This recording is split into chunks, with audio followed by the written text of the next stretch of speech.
असुविधा इस अर्थ में है कि वास्तव में 15वीं-16वीं शताब्दी के बाद रेनेसां और रिफॉर्मेशन मूवमेंट के बाद तब ये जो समानता का कॉन्सेप्ट था ये धीरे धीरे उद्वेलित होता है।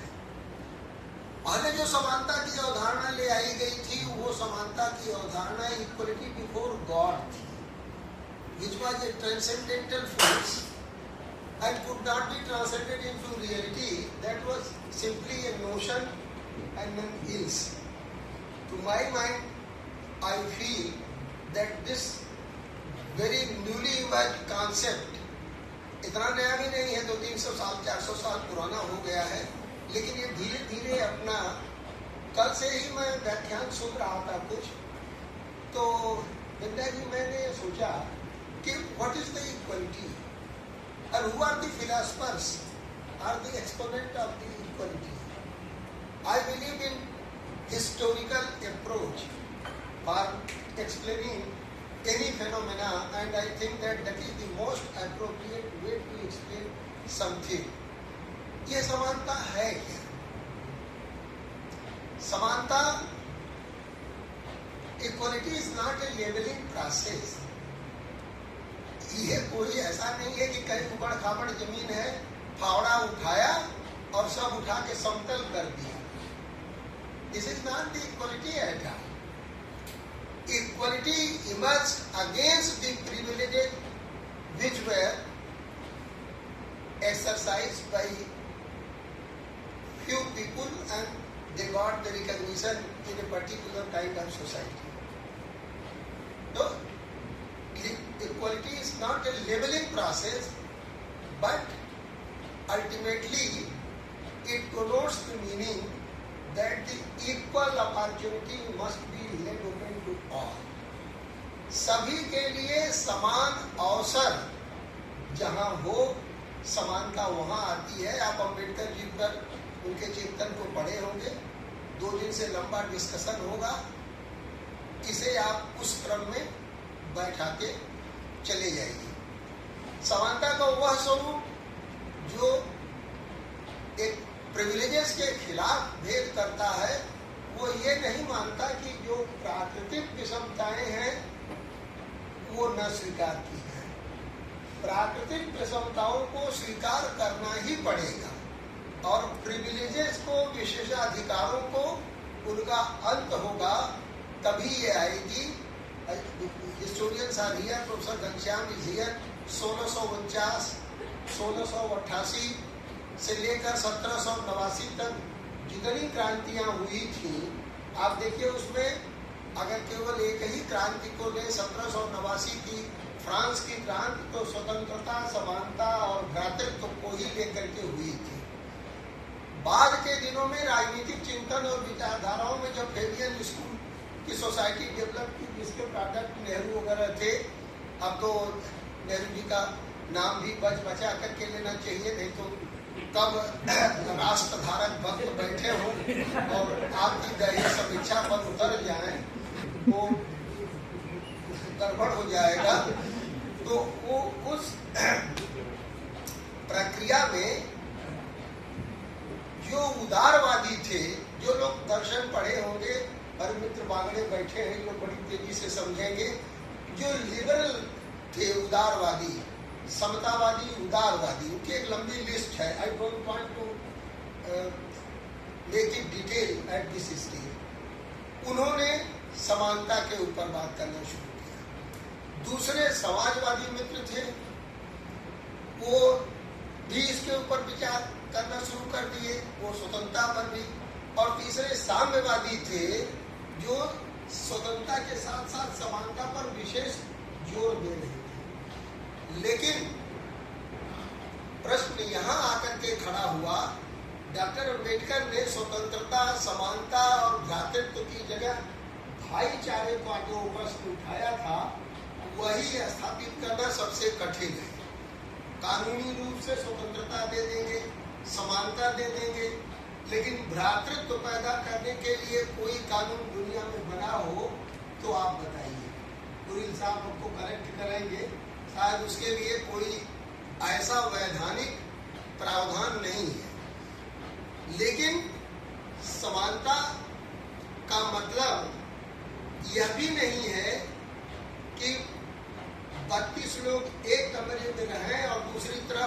एक आदमी 32 कमरे पर कब्जा किए रहे। ये equal opportunity must be let open to all, उस विचारधारा को आगे करता है। आधुनिक काल में लोकतंत्र का सबसे बड़ा एक्सपोनेंट जो डायरेक्ट डेमोक्रेसी में विश्वास करता है वो जॉन जैक रूसो हुआ करता था। 1712 से 1778 उसका कार्यकाल है। और ओरिजिन ऑफ इनइक्वालिटी, उसने बहुत सारी किताबें लिखी। अब usually people know about the social contract theory which was written in 1762 and which explains with the first lines that man is born free but everywhere he is in chains. One who believes himself the master of the rest is usually more of a slave than they. Try to understand the dictum which was explained by Rousseau. दुर्भाग्य से class में पढ़ाते समय भी अध्यापक Rousseau को सबसे बड़ा एक्सपोनेंट स्वतंत्रता का मानते हैं, जो एक गलत कॉन्सेप्ट है। वो सबसे बड़ा एक्सपोनेंट समानता का है और समानता की विचारधारा को वह ऐसी अपॉर्चुनिटी के रूप में लेता है जिसमें वो ये मानता है कि इस समाज को पूरी तरह से विघटित करने की बीड़ा उठाने वाली 3 शक्तियां हैं जो उसने उस समय कहा। एक तो उसने कहा कि इनइक्वालिटी, समाज में जब विषमता आई, इनइक्वालिटी आई, तो उसने समाज के स्वरूप को बदला। दूसरी चीज रूसो ने यह बात कही कि इसके इमरजेंस में स्टेट का पॉलिटिकल हेल्प रहा है।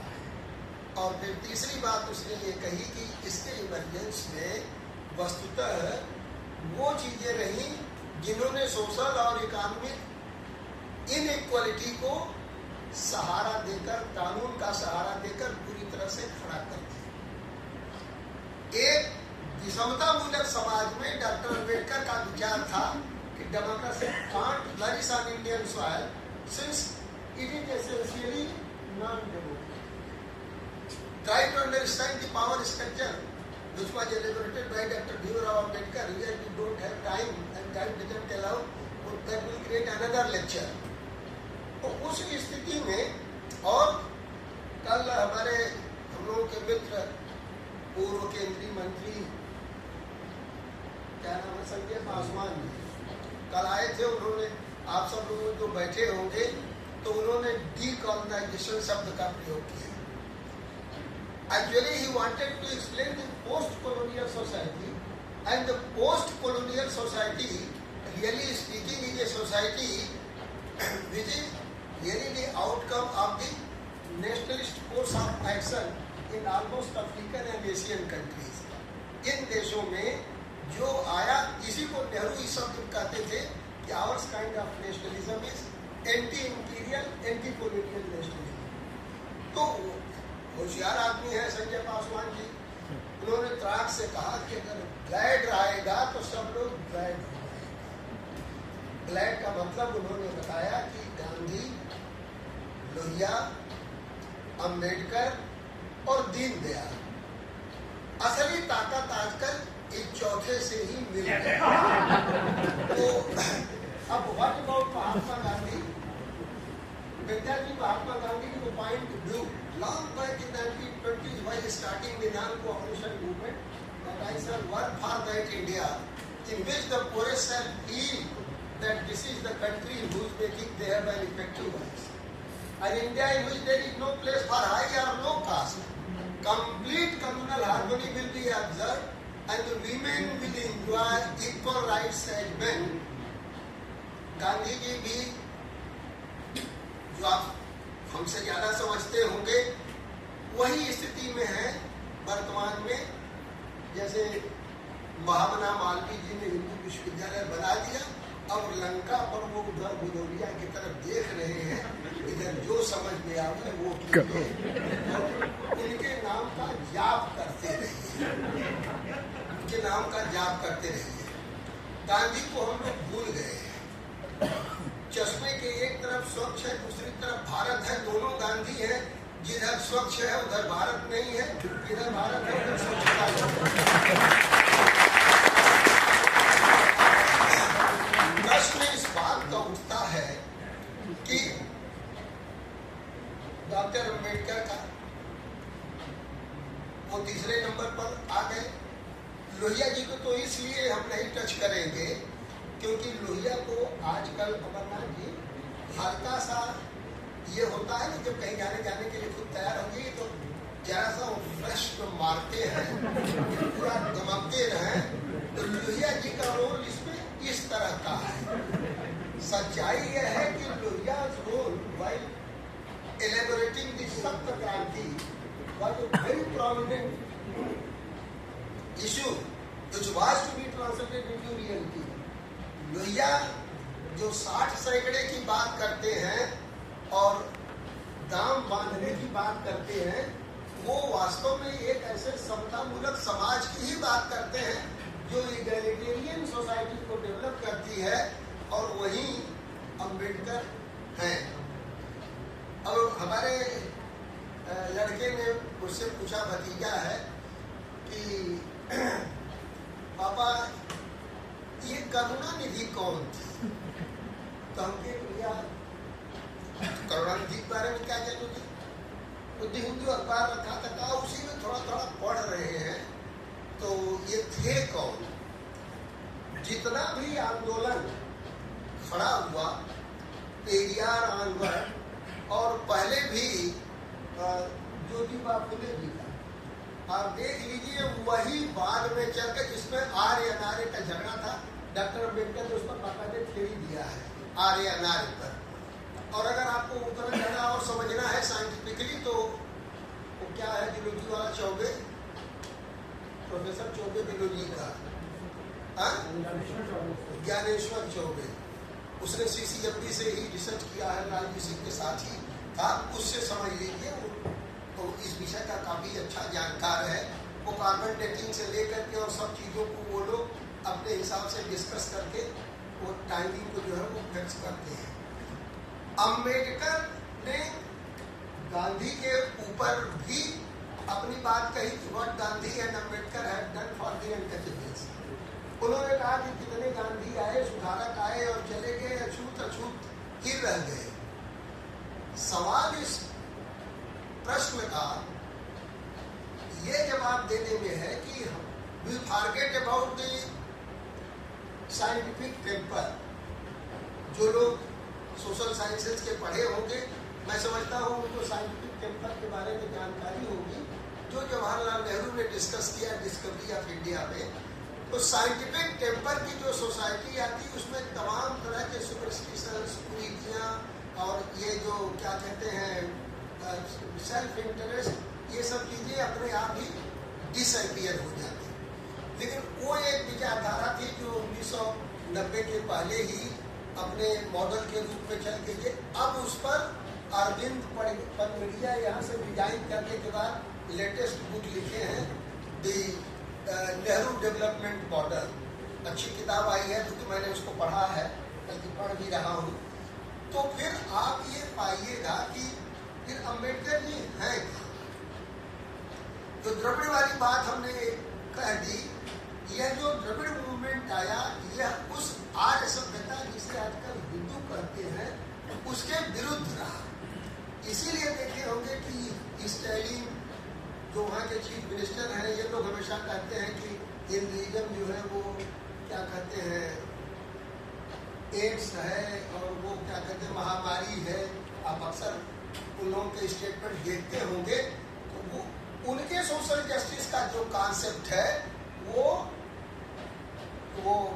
ज्योतिबा फुले जो अम्बेडकर के गुरु भी थे, और पेरियार से लेकर के डॉक्टर अम्बेडकर तो बहुत बड़े दार्शनिक और चिंतक थे, वहाँ से लेकर कांसीराम होते हुए मायावती जी तक आता है, जिसके अलग अलग स्वरूप DS4 वगैरह ये सब उस लंबी हिस्ट्री में हम नहीं जाएंगे।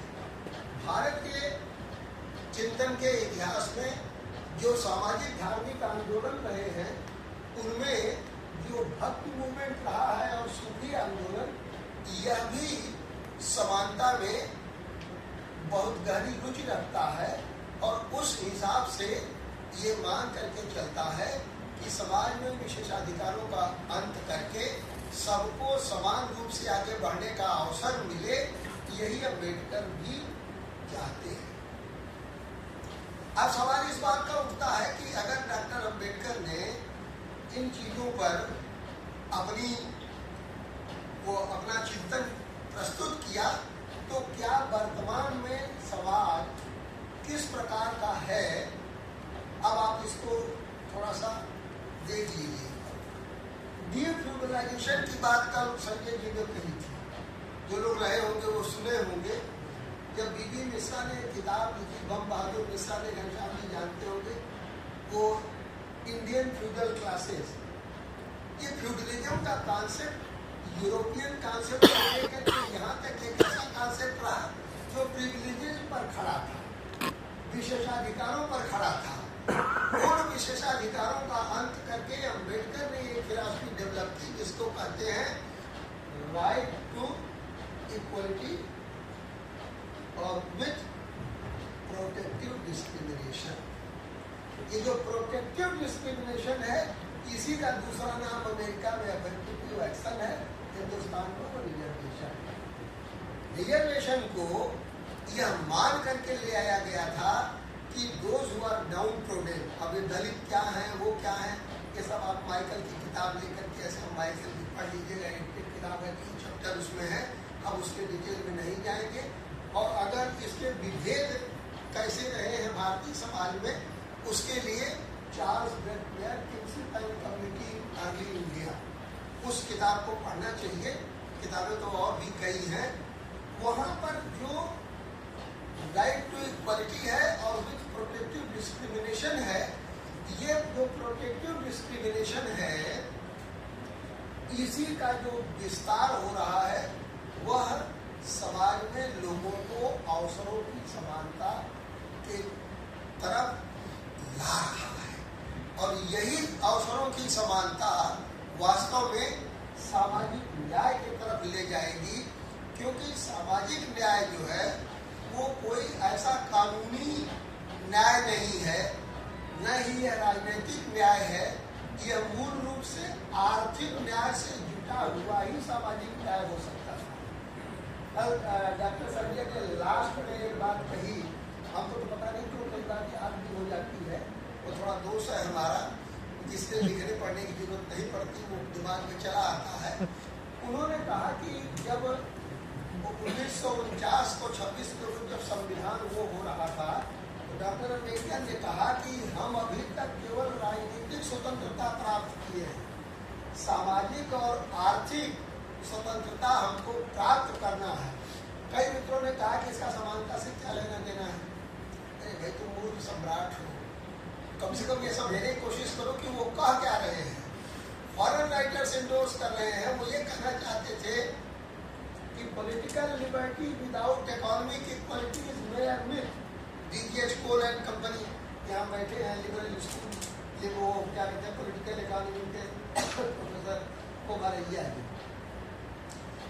अब ये लिबरल पॉलिटिकल इकोनॉमी में आकर ये ऐसा हो गया जिसमें व्यक्ति के व्यक्तित्व के विकास के लिए वो आवश्यक दशाएं क्रिएट करना, उन्हीं से ये जो ह्यूमन राइट्स और ये सब की जो ट्रेंड आती है, ये डेवलप हुई है। तो बिना आर्थिक समानता आए, और समानता सामाजिक रूप से जरा सा भी कम, आर्थिक रूप से भी नहीं है, कम है। क्योंकि जब आर्थिक समानता लोगों को मिलेगी तो अवसरों की समानता बढ़ेगी, और स्वाभाविक है कि उनका सामाजिक मूल्यांकन भी बढ़ेगा। तो हमारे पास समय कम था, हमने रिटायरमेंट ज़्यादा ही ले लिए है, नहीं बाकी नहीं, और मैंने अपनी बात थोड़ी बहुत आपसे कही है, बाकी विद्वानों को हम भी सुनेंगे।